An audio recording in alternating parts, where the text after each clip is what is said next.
गरुड़ ने कहा, हे दया के सागर, अज्ञान के कारण ही जीव की उत्पत्ति इस संसार में होती है। इस बात को मैंने सुन लिया। अब मैं मोक्ष के सनातन उपाय को सुनना चाहता हूँ। हे देवदेवेश, शरणागत वत्सल, प्रभो, सभी प्रकार के दुखों से मलिन बनाए गए इस दुस्तर असार संसार में नाना प्रकार के शरीरों में प्रविष्ट जीवों की अनंत राशियां हैं। वे इसी संसार में जन्म लेती हैं और इसी में मर जाती हैं, किंतु उनका अंत नहीं होता है। वे सदैव दुख से व्याकुल ही रहती हैं। यहाँ कहीं कोई भी सुखी नहीं है। हे मोक्षदाता स्वामिन, वे किस उपाय से मुक्त हो सकते हैं? उसको आप मुझे बताने की कृपा करें। श्री भगवान ने कहा, हे ताक्ष्य, जो तुम मुझसे पूछ रहे हो, जिसको सुनने मात्र से ही मनुष्य इस संसार के आवागमन के चक्र से मुक्त हो जाता है, उसे मैं कह रहा हूँ, तुम सुनो।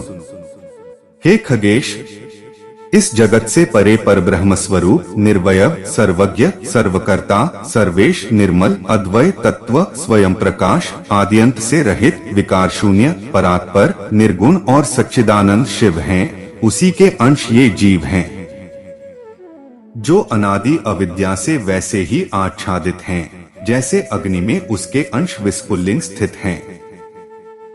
अनादि कर्मों के प्रभाव से प्राप्त शरीर आदि नाना उपाधियों में होने के कारण परस्पर भिन्न भिन्न हो गए हैं। सुख दुख प्रदान करने वाले पुण्य और पापों का उनके ऊपर नियंत्रण है। उसी कर्म के अनुसार उन्हें जाति, देह, आयु तथा भोग की प्राप्ति होती है। सूक्ष्म या लिंग शरीर के बने रहने तक पुनः पुनः जन्म मरण की परंपरा चलती रहती है। स्थावर, कृमि, पक्षी, पशु, मनुष्य, धार्मिक, देवता और मुमुक्षु यथाक्रम 4 प्रकार के शरीरों को धारण करके हजारों बार उनका परित्याग करते हैं। यदि पुण्य कर्म के प्रभाव से उनमें से किसी को मानवयोनि मिल जाए तो उसे ज्ञानी बनकर मोक्ष प्राप्त करना चाहिए। 84 लाख योनियों में स्थित जीवात्माओं को बिना मानवयोनि मिले तत्वज्ञान का लाभ नहीं मिल सकता है।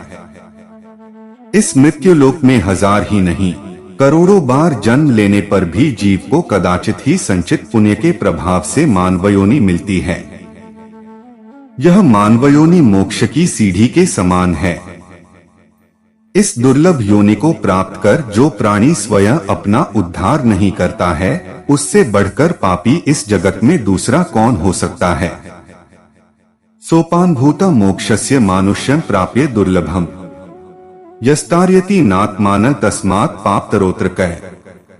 अन्य योनियों से भिन्न संदर संदर इंद्रियों वाले गरुड़ का इस जन्म का लाभ लेकर जो मनुष्य आत्महित का ज्ञान नहीं रखता है, वह ब्रह्मघाती है।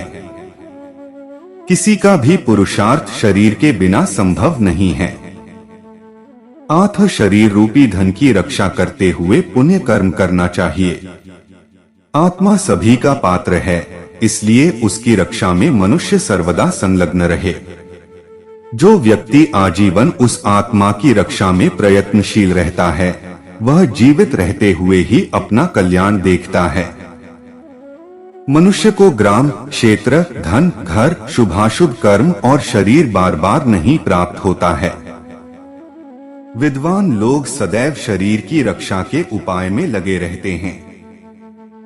कुष्ठादि महाभयंकर रोगों से ग्रस्त होने पर भी मनुष्य उस शरीर को छोड़ना नहीं चाहता है।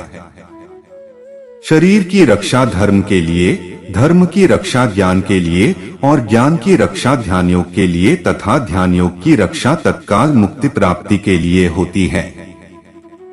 यदि आत्मा ही अहितकारी कार्यों से अपने को दूर करने में समर्थ नहीं हो सकता है, तो अन्य दूसरा कौन ऐसा हितकारी होगा जो आत्मा को सुख प्रदान करेगा। यही इसी लोक में नरकरूपी व्याधि की चिकित्सा नहीं की गई तो औषधि विहीन देश परलोक में जाकर रोगी उससे मुक्ति का क्या उपाय करेगा। बुढ़ापा तो बाघिन के समान है। जिस प्रकार से फूटे हुए घड़े का जल धीरे धीरे बह जाता है, उसी प्रकार आयु भी क्षीण होती रहती है। शरीर में विद्यमान रोग शत्रु के सदृश कष्ट देते हैं, इसलिए कल्याण इसी में है कि इन सभी से मुक्ति प्राप्त करने का सत्प्रयास किया जाए। जब तक शरीर में किसी प्रकार का दुख नहीं होता है, जब तक विपत्तियां सामने नहीं आती हैं और जब तक शरीर की इंद्रियां शिथिल नहीं पड़ती हैं, तब तक ही आत्म कल्याण का प्रयास हो सकता है। जब तक यह शरीर स्वस्थ है, तब तक ही तत्वज्ञान की प्राप्ति के लिए समय प्रयत्न किया जा सकता है। कोषागार में आग लग जाने पर मूर्ख कुआं खोदता है, ऐसे प्रयत्न से क्या लाभ। इहैव नरक व्याधेश चिकित्सा न करोति यह गत्वा निरौषध देशं व्याधिस्थः कि करिष्यति। व्याघ्रीवास्ते जरा चायुर्याति भिन्नकताम्बुवत् निघ्नन्ति रिपुवद्रोगास्तस्मात् श्रेयः समभ्यसेत्। यावन्नाश्रयते दुःखं यावन्नायान्ति चापदः यावन्नेन्द्रिय वैकल्यं तावत् श्रेयः समभ्यसेत्। यावत् तिष्ठति देहोय तावत् तत्त्वं समभ्यसेत्। संदीप्त कोश भवने कूपा खंती दुर्मतियः। मनुष्य नाना प्रकार के सांसारिक कार्यों में व्यस्त रहने से बीतते हुए समय को नहीं जान पाता है। वह दुख सुख तथा आत्महित को भी नहीं जानता है। पैदा होने वालों को, रोगियों को, मरने वाले को, आपत्तिग्रस्त को और दुखी लोगों को देखकर भी मनुष्य मोहरूपी मदिरा को पीकर जन्म मरणादि दुख से युक्त संसार से नहीं डरता। संपदाएं स्वप्न के समान हैं, यौवन पुष्प के सदृश है, आयु चंचल बिजली के तुल्य नष्ट प्राय है। ऐसा जानकर भी किसको धैर्य हो सकता है। 100 वर्ष का जीवन अत्यल्प है, वह भी निद्रा तथा आलस्य में आधा चला जाता है। तदंतर बाल्यावस्था, रोग, वृद्धावस्था एवं अन्यान्य दुखों में व्यतीत हो गया और जो थोड़ा बचा वह भी निष्फल हो जाता है। कालो न ज्ञायते नाना कार्यः संसार संभवः। सुखं दुःखं जनो हन्त न वेत्ति हितमात्मनः। जातानार्तान् मृतानापद्भष्टान् दृष्ट्वा च दुःखितान्। लोको मोहसुरा पीत्वा न बिभेति कदाचन संपदः स्वप्न संकाशा यौवन कुसुमोपमम्। तडिच्छपलमायुष्यं कस्य स्याज् जानतो धृतियः। शतं जीवित मत्यल्प निद्रालस्यस्तदर्धकम्। बाल्यरोग जरा दुःखैरल्पं तदपि निष्फलम्।